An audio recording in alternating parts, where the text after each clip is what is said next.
¿Nunca te has preguntado si realmente existió Kenshin, Saito, Okita y algunos de estos personajes de la serie Rurouni Kenshin? Pues hoy hablaremos de algunas figuras históricas que fueron usados como inspiración para muchos personajes de Samurai X. Muchas veces habrán escuchado la palabra Shogun, Shogunato Tokugawa, periodo Edo o la era Meiji, pues empecemos aclarando estos significados para no enrollarnos tanto con los personajes que le mencionaré a continuación, ya que es importante aclarar estos conceptos. Bueno, empecemos con el Shogun. ¿Qué es el Shogun? ¿Qué mierda es eso? Pues el Shogun es un título que el mismísimo emperador dio para referirse a los comandantes feudales que lideran tropas. Es decir, la función de un Shogun era liderar tropas militares. Y del siglo XII, el Shogun empezó a ser más que un comandante que lidera samurái, a ser algo más autoritario, siendo ya este gobernante implementado por el mismísimo emperador. Y el último de todos ellos fue el Shogunato Tokugawa. El nombre Tokugawa viene de un clan antiguo del emperador, y en ese tiempo gobernado por Ieyasu Tokugawa. Esta parte de la historia también es conocido como el periodo Edo. En los últimos tiempos del shogunato Tokugawa, es decir, 1857 a 1868, esta parte de la historia sería conocido como el Bakumatsu, o sea, en los últimos tiempos de la era Tokugawa, y aquí es donde nuestros personajes empiezan a aparecer. Pues resulta que en el periodo Bakumatsu entraron en un conflicto donde por presión a otras naciones se veían más avanzados militarmente que ellos y tenían que dejar de lado su ley, el Sakoku, que fue un aislamiento instaurado por los Tokugawa en 1641 para expulsar a los comerciantes de otras naciones como España y Portugal por temor a un ataque militar. Sin embargo, en 1853 tuvieron que abrir el país al resto del mundo, siendo este vulnerable a su ineficiente avance militar y político. Quiero hacer un paréntesis para decirles que el mismísimo Shishio se daba cuenta de la debilidad de Japón al ver cómo este apenas avanzaba a una restauración. En el anime le vemos tan idealista y con la ley del más fuerte, pues él decía que Japón era vulnerable y muy débil a otras naciones, temía que podían aprovecharse de ello, por eso Shishio quería aplicar la ley del más fuerte, quería gobernar un Japón fuerte. Y nunca se sabe cuándo intentarán tomarse al Japón. Y aún así este gobierno no solo no sabe cómo manejar la situación, sino que sigue ocupado en su lucha política en Satsuma y Chōshū. A lo que llamas paz es tan solo una farsa.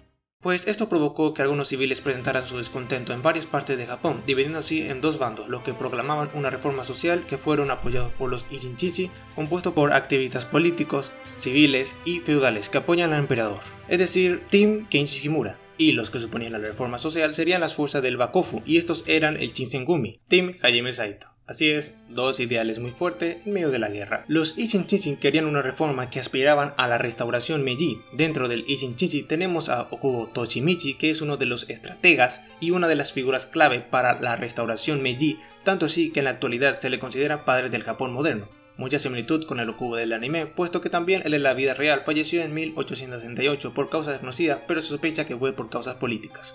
Y los Ichinchichi formaron a los 4 Hitokiri del Bakumatsu. Eran samuráis de alto rango, élite, sicarios profesionales que dedicaban a matar figuras políticas, y ellos eran Toshiaki Kirino, Shinbei Tanaka, Izo Okada y Kawakami Gensai. Y aquí está nuestro querido Kenshin Himura, nuestro héroe, Kawakami Gensai, muy resaltante por su atuendo, delgado, muy joven, ágil con la espada, literalmente fue un destajador, y por qué no, un trapito, como dicen algunos a pesar de ese cabezón. Bueno, tienen muchas similitudes, como por ejemplo el verdadero nombre de Kawakami Gensai es Komori Genjiro y la de Kenshi Shinta, los dos pues cambiaron los nombres y los dos ayudaron al Ichinchichi, fue muy importante durante el Bakumatsu y la restauración Meiji. Y por otro lado, en el Shinsengumi tenemos a Hajime Saito. Es uno de los capitanes de la tercera tropa, conocido por ser muy frío, estratega y muy idealista, tal cual como en la serie. Sobrevivió en la restauración Meiji, consiguió una waifu y lo irónico de todo esto es que, en la vida real, él fue un bebedor. Esto hizo que muera de úlcera de estómago a los 71 años en 1915. Y eso que en la serie vemos cómo a Saito no le gusta beber. Qué irónico, ¿no? La bebida me hace mucho daño.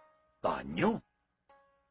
Así es, cuando bebo me dan deseos de matar. Desde los comienzos de la era Meiji, he tratado de dejar la bebida. También está Okita Soji, fue uno de los capitanes de la primera división del Shinsengumi. Se caracterizaba por ser muy bueno con la espada a tal punto de ser un prodigio, dominando todas las técnicas del mismo con un carácter cariñoso y muy tranquilo. De allí la personalidad de nuestro personaje Okita Sojiro. Murió de tuberculosis en 1868, ahora podemos entender por qué el Okita de la OVA tenía una enfermedad parecida a esta. También se cree que Okita Soji se inspiró en Isami Kondo, otro comandante del Shinsengumi. También se caracterizaba por ser muy bueno con la espada y este, al igual que Okita Soji, se unió al Shinsengumi de niño. Un dato curioso es que Isami Kondo le designó a Okita para cederle su cargo a Okita Soji. Tenían una relación muy amigable, tal vez de allí su semejanza a Okita y a Sojiro. Y eso fue todo, chicos, espero les haya gustado mi video. Sé que me faltan algunos personajes más por nombrar, pero no se preocupen, haré una segunda parte de este video.